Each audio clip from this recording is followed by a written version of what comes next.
So you bought this first. What was the price point on this first one then? It was 306. Okay. I put 10% down. It's a vacation home loan. Got it. So I was in it at 40,000 ish. It was pretty much everything that I've saved up. I paid off college and all that through the funds I made when I was starting a business when I was younger. So at this point, this is like all I had left, and I just kind of put it into the rental. Nice. And so how did that go then? How, your first initial experience with it?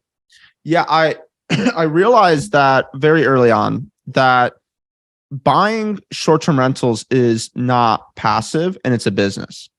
And the moment that I knew that, I realized I have all the skills necessary to run this like a business. And the previous owners were making 33,000 gross. That year I made 60,000 gross. Wow. So I doubled it. On top of that, all I did was I spent maybe I think I spent like $1,000 or something, $2,000, just decor, just like replacing things and like putting the right utensils in, and just took new photos. So I took better photos. I did the marketing better. I did the angles better. I did, all of the right steps, and I marketed it better. I made the listing better. That's all it took. Wow. And I operated it so much better, like with pricing, optimizations, all that. And it made me double the income. So I realized, okay, well, this is great because I have business skills. And I feel like, especially now when there's so much competition, everyone's coming into it thinking, oh my God, I can't do it. And I'm just thinking, how can I make the marketing better to beat out my competition? That's what I'm thinking.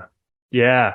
It's such a great point, because a lot of people think just a short-term rental is a short-term rental, but there's so many nuances that you just outlined there, from your listing, the listing description, the pictures, to the amenities you offer, all that stuff that makes a massive difference in terms of nightly rate and occupancy and pricing too, understanding pricing, which is a whole art form in itself. And it's just a perfect example of how big of a difference that can make. So once you realize that, then what did you do from there? How'd you get the next one? Because now you're out of money, but it sounds like you had a great experience. You wanted to continue to scale. Yeah. So that's kind of, people say, well, you got lucky because you had money, but it's like, you can't. What I've done, and like that was my first one, right? And after 4 months, I made like $2,000 a month. And I realized, you know what? I think I optimized my life for happiness and for fulfillment. And so when you do that, your decision-making becomes very different, right? So in my mind, I was like, okay, I'm not happy at this job. I love short-term rentals. I can live off of 2,000. I'm a single male in Los Angeles. I'm like, okay, I can make it happen.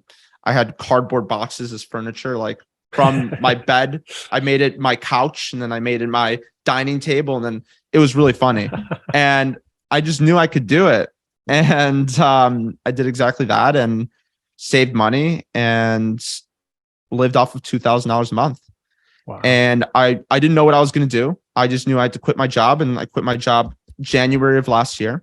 Now, January of this year, I went from owning one property to owning 6 properties and managing 20 for others. Wow. In 1 year. That's so incredible. Now, how do you actually get to that point, right? So let's backtrack.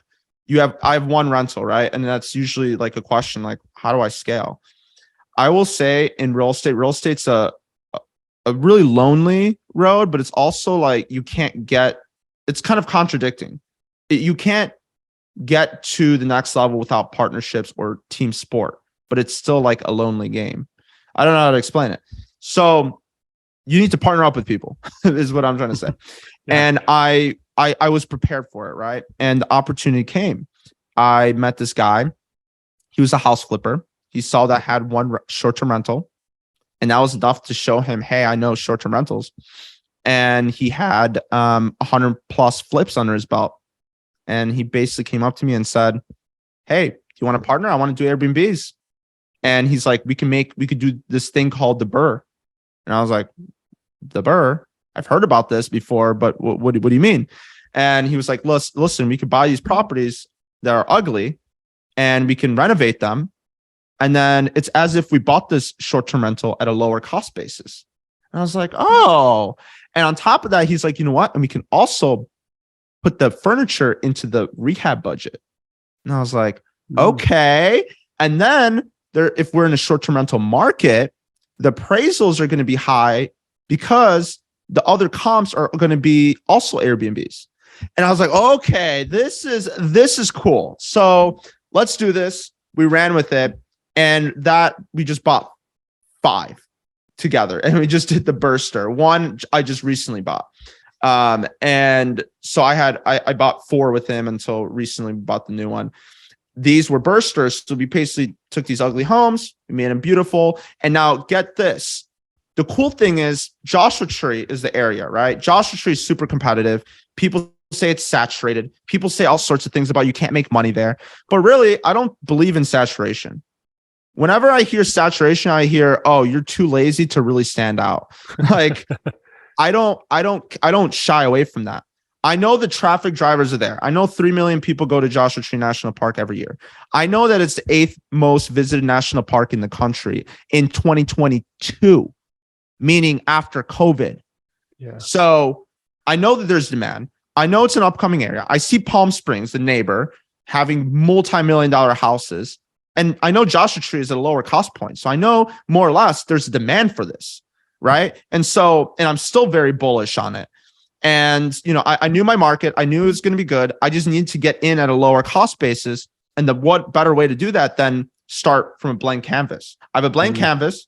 I can add whatever materials I believe would optimize for the most money. I can add, I can add, a chalkboard wall. I could do all sorts of very creative things with the space and do it at a lower cost basis. So instead of buying something that has ugly counters or whatever, if I don't want the counters, I bought it under retail value where I can add those things and it doesn't break the bank. Now, look, I mean, we got trapped, right? I'm not going to say it's all sunshines and rainbows. The high interest rates came in and we need to refi at the higher interest rates. But guess what? Because we were at we bought it under market value. We're not in a position like everyone else that bought at market value and having to sell because they can't make money. Yeah. We had under market value bought at 50% sometimes of the ARV. So we knew ARV being after repair value. So we knew that if we're in at 80% of the value, and it drops 20%, we're pretty much right now with our rentals, we're probably at cost. It's probably around the ARV, if not more. We've still pulled out money. So I really don't, I think it's a good strategy and we can always refi later, right? Yeah. So we're good with that. Nice. Are there certain features that you've learned by doing this drive a higher value or a higher nightly rate or occupancy? Yes, 100%. So every market's a little different. So Joshua Tree specifically, it's about like before I even walk into a space, like let's say this is like an ugly house that's all torn down, maybe fire burn, whatever. The perfect example is the recent one we just bought. It's torn down. I mean, bad. Yeah. But when I go into it, I look at the view of the mountains. I remember the time when I decided I wanted to buy that property was I literally went up to the roof and there's this unsecured roof. And I'm like, this is where the roof deck's going to be. There's going to be a fire pit overlooking those boulders. And then in the background, you can see the tennis court that's in the backyard. This is the money shot. That's what I'm looking for, the money shot. Because if people aren't clicking the first picture, they're not going to click the rest of it. This is how it's different from real estate. You need to have marketing knowledge because I know this is my money shot. I have to spend a lot of money on this shot because this one shot's going to bring clicks. See what I mean? Yeah, absolutely. No, that's so important. That makes a lot of sense. So when it comes then to your partnership, how do you guys divide up your roles within the partnership? You said his background's in flipping. So what does he do and what do you do? And how do you divide up the ownership of the properties then? Yeah. So at the time when we made this agreement, it was pretty much he puts up the money and he taught me how to flip on the first one. So the first one, all it took was one rental and I went through the whole process. I was like, I love this. I can do it. So I went through number 2, 3, 4, 5, and now 6. With pretty much without him. I mean, he's definitely helping with decisions and all that, but I'm pretty much the sweat equity partner. On his end, he's the experience. He's got the hard money rates. I can utilize, he's done so many flips. He's getting 0% down rates sometimes. Like we got a 0% down loan with like 2 points, wow. 8%. Jeez. It's just like, why? Like it's so much. Then what would I get? His normal rate's 10% down, right? 90% LTV of the loan and the purchase. But, he's getting 7% interest rate at the time. So we had to refi into a higher interest rate from hard money. Isn't that crazy? Yeah. I don't think I've ever heard of that. Yeah. Yeah. When your short-term loans at 7%, you refinance into a 30-year loan at 8%. That's crazy. Yeah. Wow. So, okay. So that makes a lot of sense. And it sounds like you guys, you're doing a lot more on your own now. What's the goal from here? So it sounds like even with the higher interest rates, you're still cash flowing, correct? Yeah. Okay. Oh yeah. And so are you planning to grow more there, or what's your thoughts on the future? Right. So I think as a real estate investor, whatever the market shifts, when the market zigs, you zag, like you gotta play with what's working, right? And what's happening. So right now, sub 2 is huge, right? Like subject 2 is coming back heavy. And for the people that don't know, it's basically taking the existing mortgage and assuming it. And then if there's some seller carry, then you could do that as well. So that's like a whole nother thing I'm learning. But I think from a buying standpoint, right now, I realized I wanted to get into co-hosting. And I wanted, because it helps our rentals as well, right? Mm-hmm. But what I realized is why I'm all about scale and leverage. Those are the biggest things in my mind. Like it's going to take me 20 flips to get those hard money rates. He already has them. I'm going to use him to get it today instead of waiting 20 flips later. Yeah. I'm all about leverage. So in this case, I was like, okay, well, these rentals are going to be here anyways. We have the infrastructure built out for these rentals. Why not just take on more rentals? And the cost base is going to go lower over time because economies of scale. So I was like, okay, well, I can do this. I'm an educator in the space.